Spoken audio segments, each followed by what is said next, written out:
Menunggu itu hal yang paling membosankan gitu ya. Tapi yang lebih membosankan itu adalah menunggu sesuatu yang dijanjikan katanya ada, tapi tak pernah ditunjukkan. Coba Anda berpikir ataupun Anda membayangkan ketika Anda menunggu nomor antrian. Anda nomor antriannya adalah 46, sedangkan sekarang itu baru masuk ke urutan nomor 7. Menunggu angka itu jauh membosankan. Duduk termenung, keluar masuk ya, apalagi menunggu di tempat layanan umum itu pasti membosankan. Satu orang ada yang 5 menit, ada mungkin yang lebih dari 5 menit atau bahkan hampir 1 jam untuk berkonsultasi. Nah, bayangkan kalau menunggu sesuatu hal yang katanya mereka itu punya bukti, tapi kok sampai 4 tahun ini kok tidak ada bisa mereka memberikan bukti. Nah, kalau dibilang katanya ada gitu kan, katanya jelas, katanya turun-temurun, katanya sudah diwariskan. Tapi ketika diminta dengan kalimat mana buktinya, yang datang itu justru cerita baru, bukan data, tapi hanya sebuah argumen yang sifatnya adalah retoris. Nah, kalau kita lihat logikanya, dalam standar apapun ya, sejarah, ilmu, bahkan akal sehat, klaim besar harus diikuti bukti yang besar juga dong.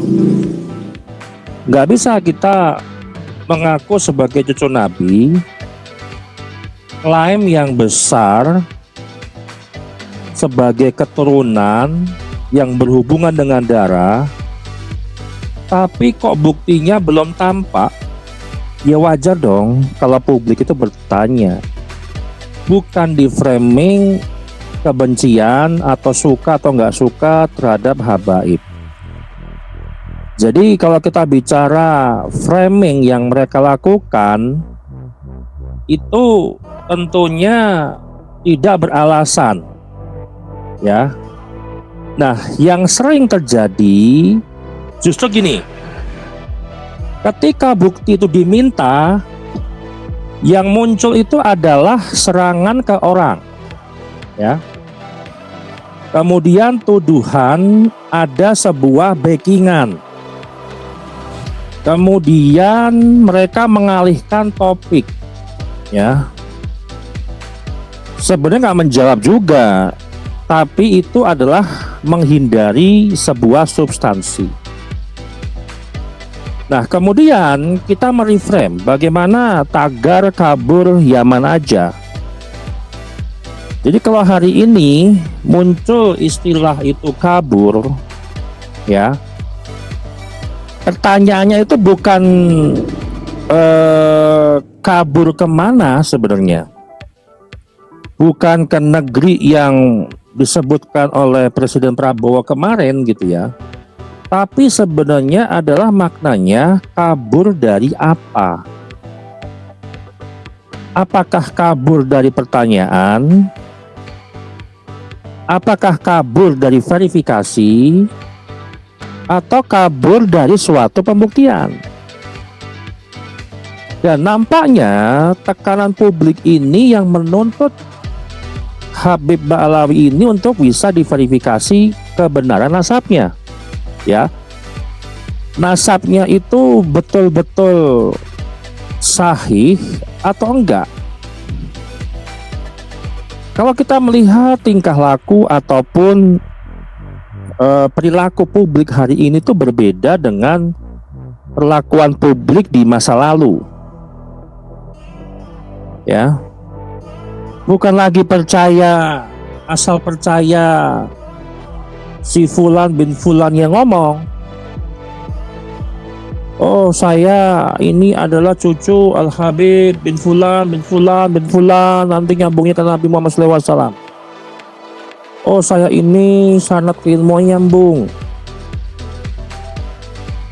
Kalau dulu orang ngomong begitu, masyarakat pada percaya, masyarakat pada tunduk kepalanya, masyarakat pada hormat.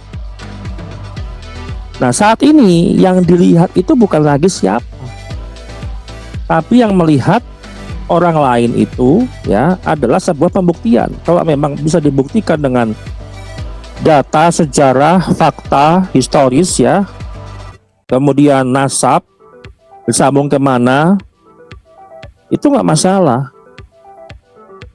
Nah, sekarang zamannya saja sudah berbeda jauh. Zaman keterbukaan, zaman transparansi, zaman yang menuntut sebuah pembuktian, bukan hanya retorika, bukan hanya omongan saja. Mereka saja masih ngaku-ngaku cucu Nabi. Mereka masih pede Wali Songo itu dari Balawi. Mereka seakan-akan memaksakan publik untuk percaya bahwa Wali Songo itulah bagian dari Balawi. Ya mana bisa, kalau Habib ini berada di zaman 30 tahun yang lalu, ya monggo silakan. Percaya-percaya saja. Nah, sekarang ini zaman sudah berubah, Habib. Gak bisa antum itu ngaku-ngaku cucu Nabi, memaksakan narasi Wali Songo itu Balawi lagi. Udah gak bisa. Gitu loh. Publik sekarang itu lebih cerdas, publik sekarang itu lebih sifatnya memilah-milih mana berita hoax, mana berita yang sesuai dengan kebenaran, ya, mana berita yang masih belum jelas, gitu kan? Nah, yang diuji itu kan bukan kehormatan, tapi kekurangan klaimnya. Nah, hormat itu bukan berarti bebas dari sebuah verifikasi. Justru klaim yang mulia itu harus lebih ketat untuk diuji, gitu ya. Nah, sekarang kita bahas di mana titik perubahannya. Kalau kita bicara data versus loyalitas ya, publik itu sudah berubah secara cepat dan drastis. Ini adalah benturan realitas di sosial gitu ya. Dan ini bukan lagi soal siapa yang dibela, tapi siapa yang bisa membuktikan. Dan ini adalah bukan juga soal menyerang, ini soal menguji. Ya, kalau ada data, tampilkan dong. Ya, kalau tidak, jangan lempar tuduhan, ada backingan, tuduhan propaganda, ya, tuduhan kebencian, ya kan, tuduhan ingin memisahkan habaib dengan ulama, gitu kan. Jadi ini tuduhan-tuduhan klasik. Coba kalau kita list lah ya, tuduhan-tuduhan mereka itu kan nggak berbasis dengan data, hanya bertujuan ngotot ya, ngotot pengen diaku sebagai cucu Nabi, ngotot pengen mempertahankan nasab, padahal udah rungkat nasabnya. Kalau kita coba list lah ya, apa sih tuduhannya? Oh, banyak tuduhannya. Begal nasab ya, kemudian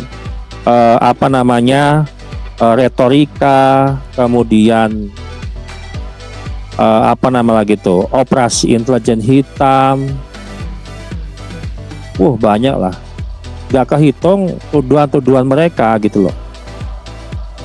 Jadi kalau kita bicara yang lebih realistis,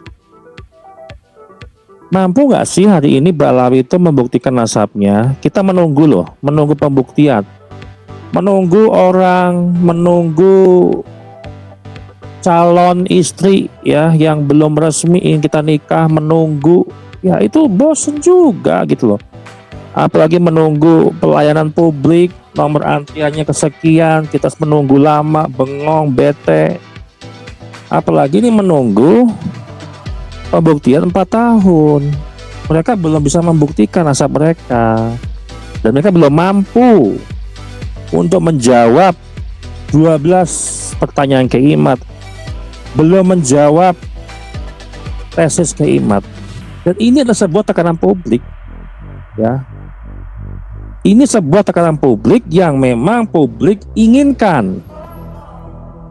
Bukan lagi percaya kepada siapa yang ngomong sekarang, ya kan? Dan semakin lama bukti itu ditunda, maka hari ini semakin besar pula pertanyaan itu tumbuh. Jadi kesimpulannya teman-teman, ini bukan soal percaya atau nggak percaya. Ini soalnya yang masalah sederhana, ini soal yang sangat simpel. Kalau memang ada, kenapa masih ditunggu? Kalau memang ada, kok dialihkan kepada tuduhan? Kalau memang ada buktinya, kok ngomongnya macam-macam? Karena pada akhirnya yang tidak bisa dibuktikan itu apa? Ya, akan terus dipertanyakan.